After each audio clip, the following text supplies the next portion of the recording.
శ్రీ గురుభ్యో నమ.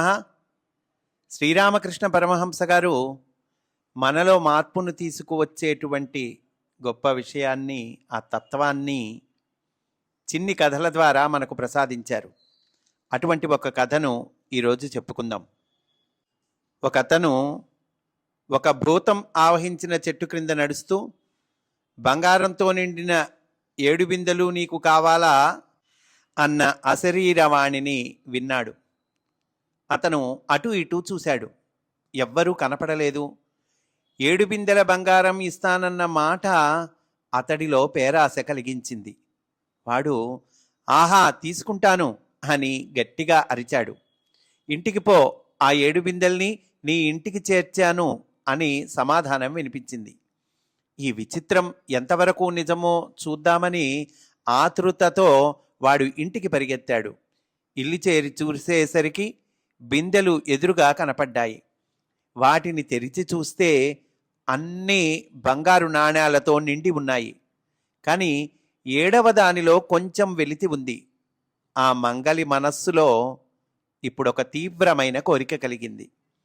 7వ బిందెని కూడా నింపాలని, లేకపోతే తన ఆనందానికి వెలితి కలుగుతుందని భావించాడు.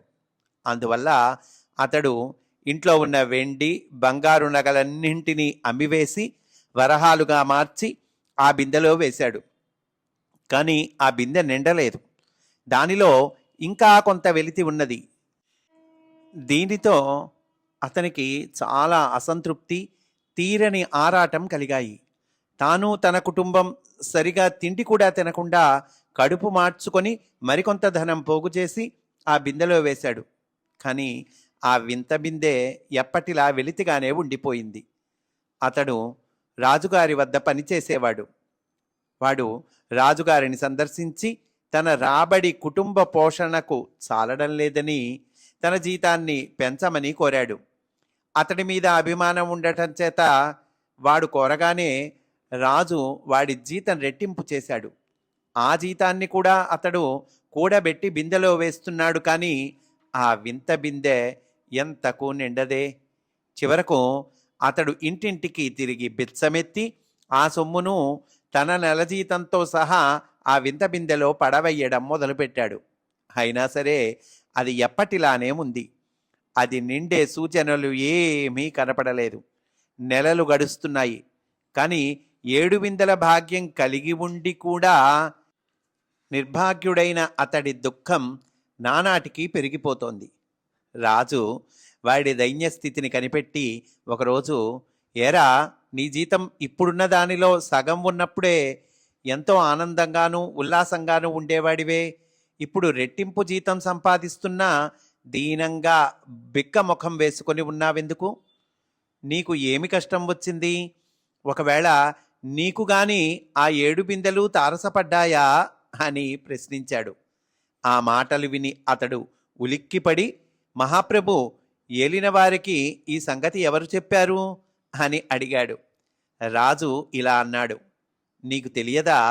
ఎవరికి ఆ యక్షుడు ఆ 7 బిందెలు ఇస్తాడో వాడికి ఇటువంటి లక్షణాలు వస్తాయి. నాకు కూడా ఆ యక్షుడు ఆ 7 బిందెలు ఇస్తానన్నాడు.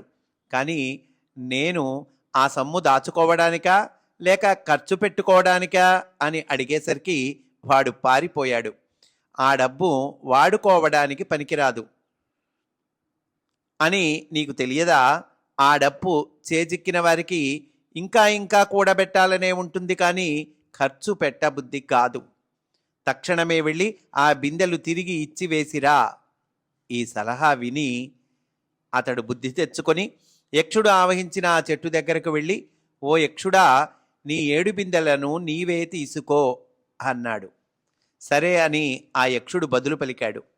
అతడు ఇల్లు చేరి చూసేసరికి ఆ 7 బిందెలు ఎంత విచిత్రంగా వచ్చాయో అంత విచిత్రంగా మాయమైపోయాయి. వాటితో పాటు యావజ్జీవం కష్టపడి సంపాదించిన ధనమంతా కూడా ఎగిరిపోయింది.